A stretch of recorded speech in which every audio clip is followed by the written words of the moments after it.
My name was Daniel Carter, and I was born and raised in a small town in Ohio, USA. I lived an ordinary life, worked a 9-to-5 job, had a loving wife, 2 kids, and a dog named Max. But on a cold November night, everything changed. I died. I don't remember much about the accident. One moment, I was driving home from work, and the next, I was standing in a dark, endless void. There was no light, no sound, just an overwhelming sense of emptiness. I tried to scream, but no sound came out. I tried to move, but I had no body. I was just there.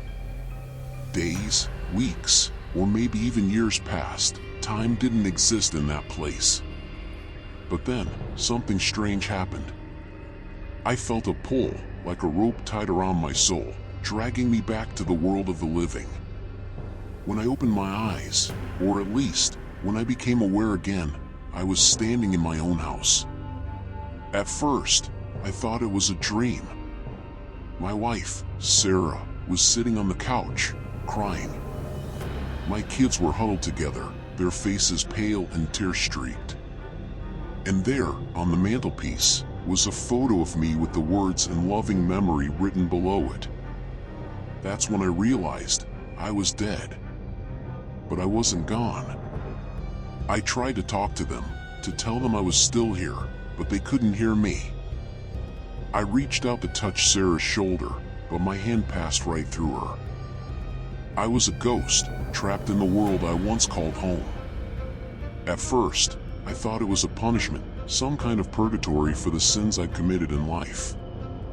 But as the days went by, I began to notice something strange. My presence had an effect on the living.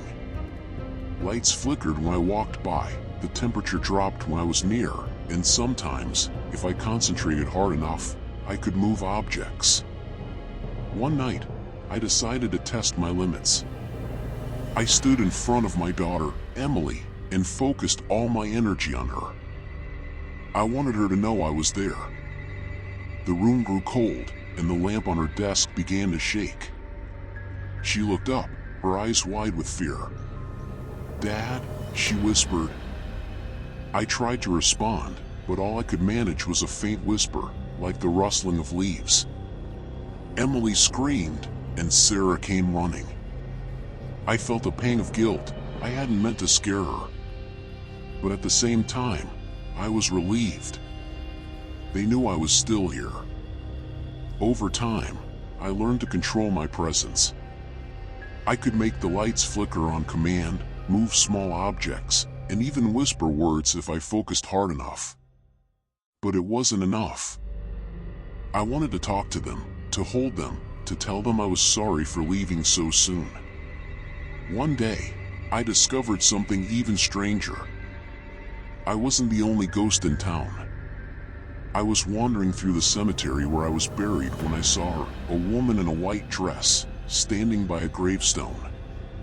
She looked at me, and for the first time since my death, I felt seen.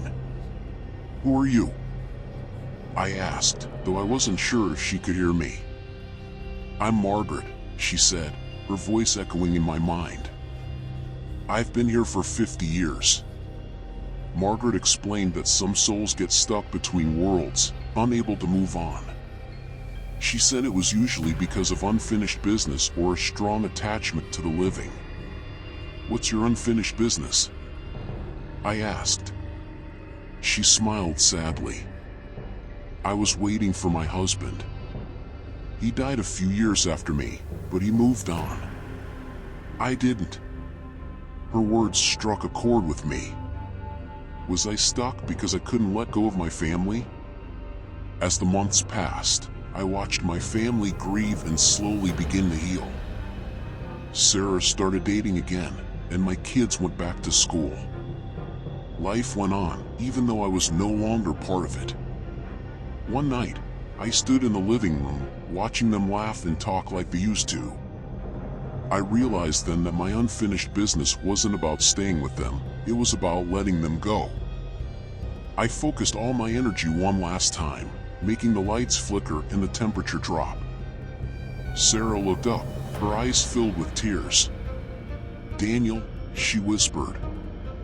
I couldn't speak, but I hoped she could feel my presence. I hoped she knew that I loved her and that it was time for me to move on.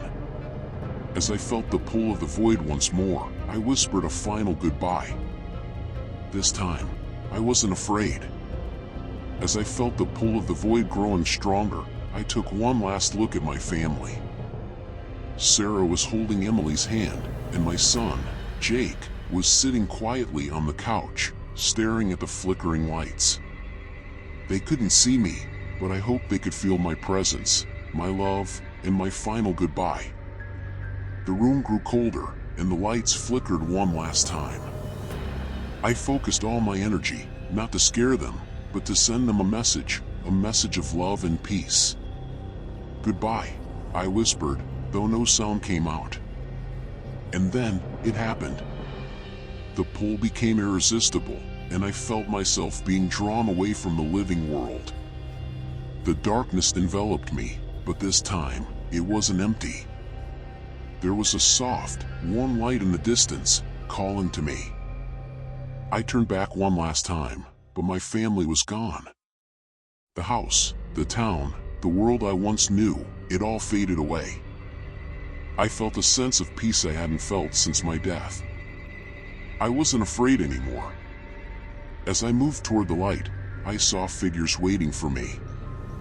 My grandparents, my childhood dog, Max, and even Margaret, the woman I had met in the cemetery. They were all there, smiling, welcoming me to the other side. "Welcome, Daniel," Margaret said. "You finally let go." I smiled, feeling a weight lift off my soul.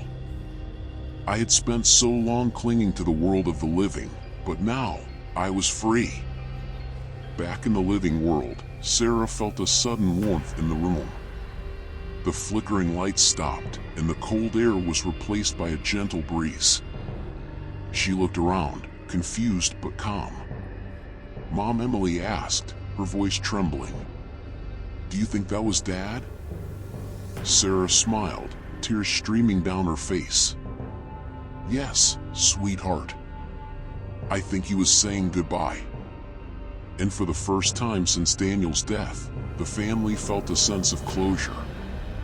They knew he was at peace, and that one day, they would see him again. Letting go is not about forgetting, it's about finding peace, both for the living and the dead.